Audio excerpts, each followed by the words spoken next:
Myanmar के खजाने पर चीन की नजर, धीरे धीरे पूरे म्यांमार पर दबदबे के फिराक में जिनपिंग। तो वहीं दूसरी तरफ आखिर मोसाद ने कैसे ईरान के अंदर घुसकर खामनोई के न्यूक्लियर ड्रीम को खोद डाली कब्र, कर दिया तबाही। जहां एक तरफ ये सब कुछ चल रहा है तो वहीं दूसरी तरफ तुर्की के खिलाफ ऑपरेशन की तैयारी। आखिर सबसे बड़े दुश्मन के घर पहुंचे भारतीय वायुसेना प्रमुख। जियोपॉलिटिक्स में बहुत कुछ चल रहा है, जानने को मिलेगा बहुत कुछ। आइए जानते हैं इन खबरों को विस्तार से। क्या ऑपरेशन सिंदूर के दौरान पाकिस्तान की मदद करने वाले तुर्की के खिलाफ भारत का ऑपरेशन शुरू हो गया है? ये सवाल इसलिए उठ रहे हैं क्योंकि भारतीय वायुसेना के प्रमुख अमरप्रीत सिंह ग्रीस के दौरे पर पहुंचे हैं। ग्रीस और तुर्की के बीच में रिश्ते काफी खराब रहे हैं और लंबे समय से मांग उठ रही है कि तुर्की को काउंटर करने के लिए भारत को ग्रीस के साथ सैन्य सहयोग बढ़ाने चाहिए। ग्रीस पहुंचने पर भारतीय वायुसेना के प्रमुख एपी सिंह का स्वागत हेलेनिक एयरफोर्स के चीफ लेफ्टिनेंट जनरल दिमोस्थेनिस ग्रिगोरियादिस ने किया। दिखने में यह यात्रा एक सामान्य सैन्य सहयोग का हिस्सा लग सकती है, लेकिन इसके राजनीतिक मतलब यही ज्यादा है। भारत और ग्रीस के बीच इनियोचिस 23 और इनियोचिस 25 नाम के बहुपक्षीय युद्धाभ्यास होते हैं। हालांकि तरंग शक्ति सैन्य अभ्यास के साथ दोनों देशों के बीच सैन्य संबंध पहले से ही रहे हैं, लेकिन वायुसेना प्रमुख एपी सिंह के इस दौरे के समय और उसके मतलब ने तुर्की को चिंतित कर दिया होगा। यह वही तुर्की है जो पाकिस्तान का राजनीतिक साझेदार बना हुआ है और हाल ही में भारत विरोध आवाजों के लिए एक प्रमुख मंच बना हुआ है। ग्रीस पहुंचने पर भारतीय वायुसेना प्रमुख को हेलेनिक वायुसेना के संगठन, मिशन और ऑपरेशन गतिविधियों के बारे में जानकारी दी गई। इसके अलावा दोनों देशों के बीच ऑपरेशन और ट्रेनिंग जैसे क्षेत्रों में द्विपक्षीय सहयोग बढ़ाने पर भी चर्चा की गई है। ग्रीस दौरे के दौरान भारतीय वायुसेना प्रमुख HAFGS के प्रमुख के साथ हेलेनिक वायुसेना के लड़ाकू विंग के साथ साथ तातेई के डेकेलिया एयरबेस पर हेलेनिक वायुसेना एकेडमी का दौरा करने वाले हैं। इस महीने की शुरुआत ग्रीस की मीडिया रिपोर्ट में बताया गया था कि ग्रीस वायुसेना अपने प्रशिक्षण को संभावित रूप से बेहतर बनाने के लिए भारत के ऑपरेशन सिंदूर से ऑपरेशनल जानकारी और रणनीति जानना चाहता है। आपको बता दें कि तुर्की और ग्रीस के बीच के संबंध सालों से काफी तनावपूर्ण रहे हैं, चाहे वो साइप्रस विवाद हो, एजियन सागर के नौसैनिक टकराव हो या दोनों देशों के वायुसेनाओं के बीच हवाई संघर्ष। तुर्की ग्रीस को सामरिक खतरा मानता है और पूर्वी भूमध्य सागर में ग्रीस की सैन्य गतिविधियों पर बार बार आपत्ति जताता रहता है। भारत का ऐसे समय ग्रीस के साथ सैन्य सहयोग बढ़ाना और वायुसेना प्रमुख का दौरा करना निश्चित रूप से अंकारा के लिए एक कूटनीतिक संकेत है। कुछ रिपोर्ट के मुताबिक भारतीय वायुसेना ने जिस तरह से पाकिस्तान के आतंकी ढांचों पर ऑपरेशन सिंदूर के दौरान जिस तरह से सटीक हमले किए, उसे ग्रीस का एक केस स्टडी के तौर पर देख रहा है। खासकर राफेल और सुखोई जैसे एडवांस प्लेटफॉर्म का भारत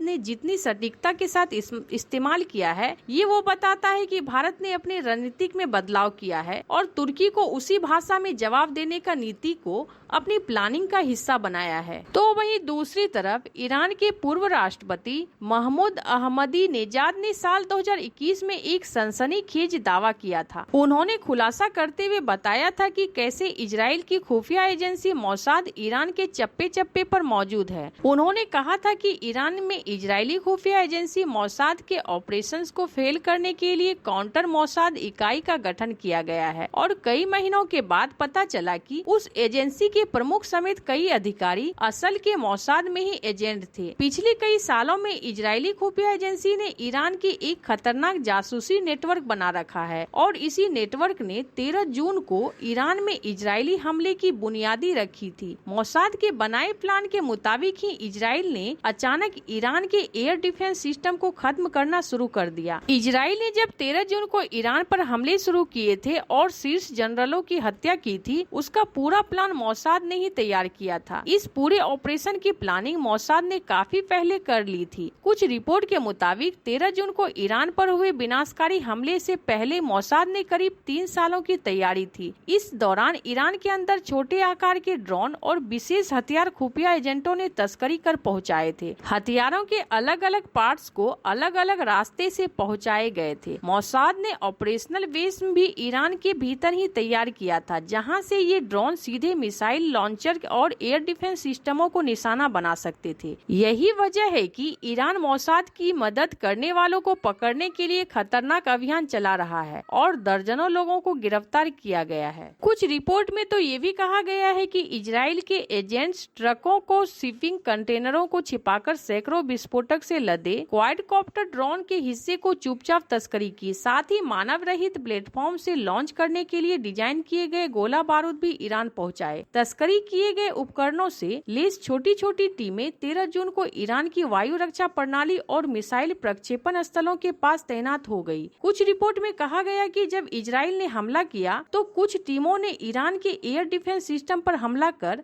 उसे बेअसल कर दिया। इसके अलावा कई इजरायली ड्रोन ने तेहरान के पास से ईरान के दर्जनों मिसाइल लॉन्चरों को नष्ट कर दिया। ईरान के पूर्व खुफिया मंत्री अली यूनेसी ने 2020 में चेतावनी दी थी कि मोसाद हमारे कानों से भी ज्यादा हमारे करीब है। उनका ये बयान इजरायली ऑपरेशन की भयावहता बताने के लिए काफी है। सितंबर 2024 में इजरायली मोसाद ने एक सोफिस्टिकेटेड साइबर हमला करते हुए हिजबुल्लाह के आतंकियों की तरफ से इस्तेमाल होने वाले फेजर पर धमाके किए और 1500 से ज्यादा हिजबुल्लाह लड़ाकों को गंभीर तौर पर घायल कर दिया। दर्जनों लोग इस हमले में मारे गए थे। जुलाई 2024 में इजराइल ने ईरान के तेहरान में एक सटीक हमले का उपयोग करके हमास के प्रमुख इस्माइल हानिया की हत्या कर दी थी। अब ईरान में मोसाद के साथ देने वाले की गिरफ्तारी हो रही है। 100 से ज्यादा लोगों को गिरफ्तार किया गया है और पिछले साल गिरफ्तार किए गए एक कथित एजेंट को फांसी भी दी गई थी। लेकिन यह भी साफ है कि ईरान की सुरक्षा एजेंसियों मोसाद की गहराई तक पहुंचने में नाकाम रही है। जहां एक तरफ ये सब कुछ चल रहा है तो वहीं दूसरी तरफ म्यांमार में 2021 में हुए सैन्य तख्तापलट के बाद से लगातार अराजकता फैली हुई है। म्यांमार में जुटा सेना और विद्रोही समूहों के बीच लगातार सैन्य झड़पें हो रही है। म्यांमार के गृह युद्ध के बीच चीन